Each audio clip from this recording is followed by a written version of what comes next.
Hello viewers, నేను doctor Rahul Reddy from Androcare andrology institute Hyderabad.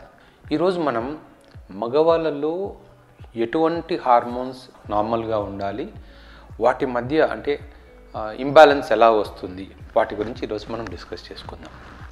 నార్మల్గా మగవాళ్ళలో అటు సెక్షువల్ సిస్టమ్ కానీ అటు ఫర్టిలిటీ సిస్టమ్ని కానీ కొన్ని హార్మోన్స్ కంట్రోల్ చేస్తాయి.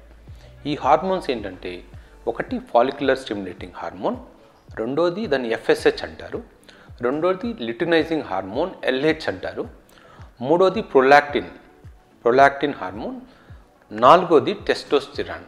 ఇది అతి ముఖ్యమైన హార్మోన్ మనకి మేల్స్లో, అందుకే దీన్ని మేల్ హార్మోన్ అంటారు టెస్టోస్టిరాన్. తర్వాత ఈస్ట్రోజన్ అంటాం. ఈస్ట్రోజన్ అనేది జనరల్గా ఫీమేల్ హార్మోన్, కాకపోతే మేల్స్లోను ఫీమేల్స్లోను ఈ రెండు హార్మోన్స్ ఉంటాయి. అంటే టెస్టోస్టిరాన్ ఉంటుంది, ఈస్ట్రోజన్ ఉంటుంది. మేల్స్లో ఈ టెస్టోస్టిరాన్ హార్మోన్ డామినేట్ చేయాలి, ఫీమేల్స్లో ఈస్ట్రోజన్ హార్మోన్ డామినేట్ చేయాలి. ఇది కాకుండా మనకి థైరాయిడ్ హార్మోన్ వల్ల కూడా మనకు బాడీలో ఇంబ్యాలెన్స్ వచ్చే ఛాన్సెస్ ఉంటుంది. ఈ హార్మోన్స్ అన్నీ మనం లాస్ట్ టైం ఒక వీడియోలో చెప్పుకున్నట్టు ఎఫ్ఎస్హెచ్, ఎల్హెచ్, ప్రొలాక్టిన్ ఈ మూడు బ్రెయిన్లో ప్రొడ్యూస్ అవుతాయి.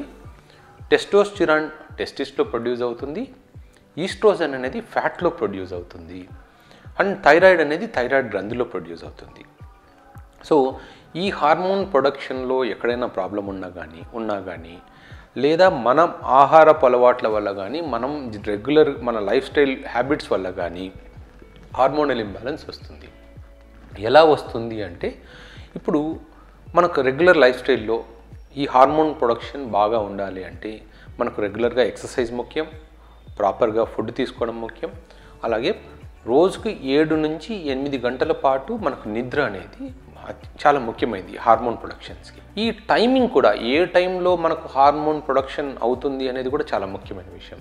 నార్మల్గా ఈ హార్మోన్ ప్రొడక్షన్ అనేది మనం ఎప్పుడైతే డీప్ స్లీప్లో ఉంటామో అప్పుడే హార్మోన్స్ ఉత్పత్తి అవుతాయి.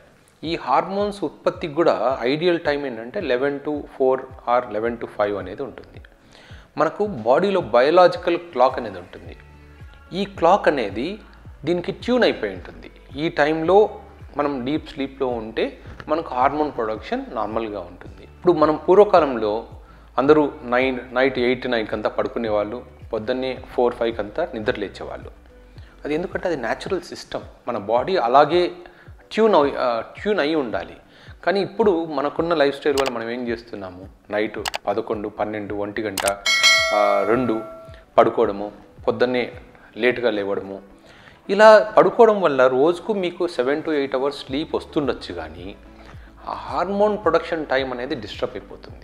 మీరు చాలామంది ఇప్పుడు నైట్ డ్యూటీ చేసేవాళ్ళు ఉన్నారు. అంటే ఈ సాఫ్ట్వేర్ ఇంజనీర్స్ కానీ లేదా కాల్ సెంటర్స్లో వర్క్ చేసేవాళ్ళు కానీ 80% పీపుల్ వాళ్ళలో ఈ టెస్టోస్టిరాన్ హార్మోన్ అనేది చాలా తక్కువగా ఉంటుంది. ఎందుకని అంటే వాళ్ళు డే టైం పడుకున్నా కూడా వాళ్ళ హార్మోనల్ క్లాక్ అంటే ఆ బయోలాజికల్ క్లాక్ సరిగా పనిచేయకపోవడం వల్ల హార్మోన్ ప్రొడక్షన్ తగ్గిపోతుంది. సో ఇలా లేనప్పుడు అంటే ఈ ప్రాపర్ స్లీప్ కానీ ఎక్సర్సైజ్ కానీ లేకపోయినప్పుడు ఏమవుతుందంటే ఈ బ్రెయిన్ నుంచి రిలీజ్ అయ్యే హార్మోన్స్ తగ్గిపోతాయి. ఎఫ్ఎస్హెచ్ కానీ ఎల్హెచ్ కానీ తగ్గిపోతాయి. ఈ ఎఫ్ఎస్హెచ్ అనే హార్మోన్ మన స్పెర్మ్ ప్రొడక్షన్ సంబంధించింది, ఎల్హెచ్ అనేది టెస్టోస్టిరాన్ ప్రొడక్షన్ సంబంధించింది. ఎప్పుడైతే ఎల్హెచ్ తగ్గిపోతుందో టెస్టోస్టిరాన్ తగ్గిపోతుంది. సో ఇది ఒక రకమైన హార్మోనల్ ఇంబ్యాలెన్స్. రెండోది టెస్టోస్టిరాన్ అంటే మనము ఏదైనా టెస్టిస్కి హీట్ కలిగించేది కానీ, టెస్టిస్ టైట్ అండర్వేర్స్ వేసుకోవడం కానీ, సరిగా ఎక్సర్సైజ్ చేసుకోకపోవడం వల్ల కానీ, టైట్ జీన్స్ వేసుకోవడం వల్ల కానీ, హీట్ ఎన్విరాన్మెంట్స్లో పనిచేయడం వల్ల కానీ ఏమవుతుందంటే టెస్టిస్ సరిగా పనిచేయదు. అలాగే వారికోసిల్ ప్రాబ్లం ఉన్నప్పుడు కూడా టెస్టిస్ సరిగా పనిచేయదు. అలా పని చేయనప్పుడు బాడీలో టెస్టోస్టిరాన్ తగ్గిపోతుంది. ఎప్పుడైతే టెస్టోస్టిరాన్ తగ్గిపోతుందో ఈస్ట్రోజన్ హార్మోన్ నార్మల్గా ఉన్నా కానీ ఆ రెండింటి మధ్య ఇంబ్యాలెన్స్ వచ్చేస్తుంది. ఇది రెండో రకం. మూడోది ఎక్కువగా ఆల్కహాల్ తీసుకోవడం వల్ల కానీ, బాగా ఓవర్ వెయిట్ ఉన్న పేషెంట్స్లో కానీ ఏమవుతుందంటే ఫ్యాట్ అనేది టెస్టోస్టిరాన్ మ్యాగ్నెట్ లాంటిది. అది టెస్టోస్టిరాన్ని తీసుకొని దీన్ని ఈస్ట్రోజన్ లాగా కన్వర్ట్ చేస్తుంది. అప్పుడు ఏమవుతుందంటే ఈస్ట్రోజన్ హార్మోన్ పెరిగిపోతుంటుంది కానీ టెస్టోస్టిరాన్ నార్మల్గా ఉండడం కానీ తగ్గిపోతుంది. సో ఇలా ఉండడం వల్ల కూడా అంటే టెస్టోస్టిరాన్ నార్మల్గా ఉన్నా కూడా ఈస్ట్రోజన్ ఎక్కువ పెరిగిపోయింది అనుకోండి, మనకు హార్మోనల్ ఇంబ్యాలెన్స్ వస్తుంది. మనం చెప్పుకున్న వాటిలో ఏ రకమైన హార్మోనల్ ఇంబ్యాలెన్స్ వచ్చినా కూడా మనకి బాడీలో అటు సెక్షువల్ సిస్టమ్ మీద కానీ అటు స్పెర్మ్ ప్రొడక్షన్ మీద కానీ దాన్ని అఫెక్ట్ చేస్తుంది. సో మనకు ఈ రకమైన హార్మోనల్ ఇంబ్యాలెన్స్ లేకుండా ఉండాలి అంటే రెగ్యులర్గా ఎక్సర్సైజ్ చేయాలి, ప్రాపర్గా స్లీప్ ఉండాలి, అది కూడా నైట్ టైం మాత్రమే స్లీప్ ఉండాలి. టైట్ జీన్స్ కానీ టైట్ అండర్వేర్స్ కానీ ఎక్కువ రోజులు వేసుకోకూడదు. అలాగే మనం దానికి టెస్టోస్టిరాన్ ఇంక్రీజ్ చేయడానికి ఏవైతే ఫుడ్స్ ఉంటాయో అవి రెగ్యులర్గా తీసుకోవాల్సి ఉంటుంది. నార్మల్గా మనకి ఈజీగా దొరికే ఫుడ్స్ ఏంటంటే టెస్టోస్టిరాన్ ఇంక్రీజ్ అవ్వడానికి దానిమ్మ పండు అంటే పొమోగ్రనేట్స్ అంటాము, జామ్ పండ్లు, అరటి పండ్లు, వాటర్మిలన్, ఇవి మనకి ఈజీగా టెస్టోస్టిరాన్ బూస్టర్స్ అన్నమాట.